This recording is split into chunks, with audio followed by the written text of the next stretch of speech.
بھارت نے کرکٹ کے بعد ٹینس کے میدان میں بھی پاکستان کے خلاف سازشیں شروع کر دیں۔ بھارت نے شکست کے خوف سے ایک بار پھر پاکستان میں نہ کھیلنے کے لیے بہانے تراشنے شروع کر دیے۔ پاکستان کے ساتھ ڈیوس کپ 2024 کے فروری میں ہونے والے میچز کی میزبانی کے فیصلے کے خلاف بھارت نے انٹرنیشنل ٹینس فیڈریشن میں دوبارہ اپیل کی ہے تاکہ پاکستان کو ایک بڑے ٹینس ایونٹ کی میزبانی سے محروم کیا جا سکے۔ گزشتہ ماہ انٹرنیشنل ٹینس فیڈریشن نے آل انڈین ٹینس ایسوسی ایشن کے سیکیورٹی خدشات کو مسترد کر دیا تھا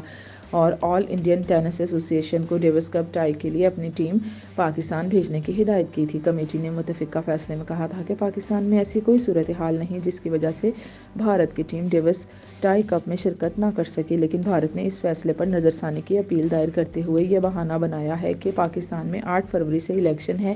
جسے سیکیورٹی خدشات ہیں اور الیکشن سے صرف 4 دن قبل بھارتی ٹینس ٹیم کو پاکستان کا دورہ کرنا ہے۔ انٹرنیشنل ٹینس فیڈریشن بھارتی اپیل پر 21 دسمبر کو ہونے والی سماعت میں فیصلہ سنائے گی۔ یاد رہے کہ بھارت کی ٹیم نے 2019 میں بھی ڈیوس کپ ٹائی کے لیے پاکستان آنا تھا، لیکن اسی طرح کی صورتحال کے سبب وہ ٹائی قازقستان منتقل کر دیا گیا تھا، جس پر احتجاجاً پاکستان کے ٹاپ پلیئر اسام الحق اور عقیل خان نے ٹائی میں شرکت نہیں کی تھی۔ پاکستان میں سخت مقابلے کے پیش نظر بھارت کے top tennis players Davis cup tie سے پہلے ہی دستبردار ہو چکے ہیں۔ گزشتہ ماہ موقع کھانے کے باوجود بھارت اپنی